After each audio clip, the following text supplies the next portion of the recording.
Welcome everyone to your YouTube channel PA studies.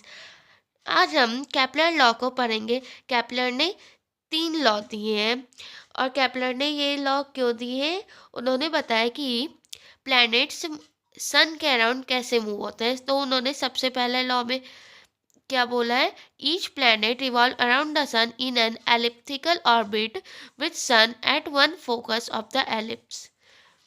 Elliptical part means ऐसे गोल नहीं, but उसका साइड थोड़ा निकला सा हो। उन्होंने क्या बोला कि हर एक प्लेनेट एलिप्टिकल पार्ट में रिवॉल्व होता है और सन एक फोकस में रहता है।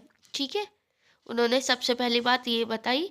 उन्होंने दूसरा क्या बोला, velocity of a planet revolving around the sun is not uniform but changes such that line joining the planet to the sun sweep equal areas in equal time. Velocity हर एक प्लैनेट की यूनिफॉर्म नहीं है, लेकिन वो change होती रहती है। और जो है area swept out by the line joining the planet to the sun per second is called the aerial velocity. Therefore, second law can be expressed as the aerial velocity of the planet around the sun always remains a constant.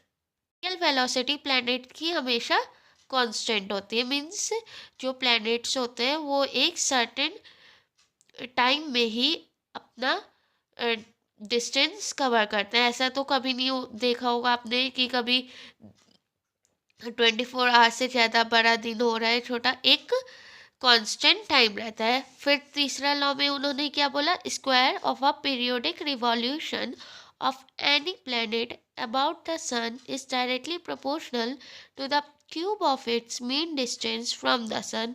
This is called law of periods.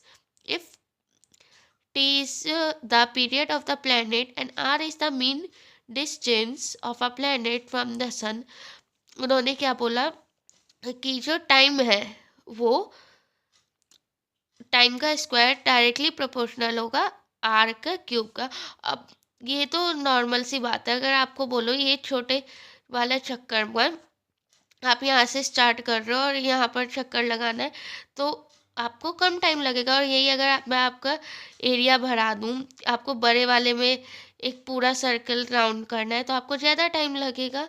यही उन्होंने बताया कि time का square directly proportional है are cube के, और directly proportional का हम साइन हटा के कांस्टेंट रख देंगे।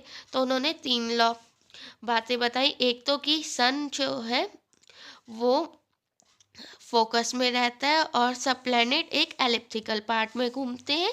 सेकंड में उन्होंने बताया कि जो है हर एक प्लैनेट एक कांस्टेंट एरियल वेलोसिटी से घूमता है। और थर्ड में उन्होंने बताया कि जो है टाइम डायरेक्टली प्रोपोर्शनल होगा कि कितने रेडियस है।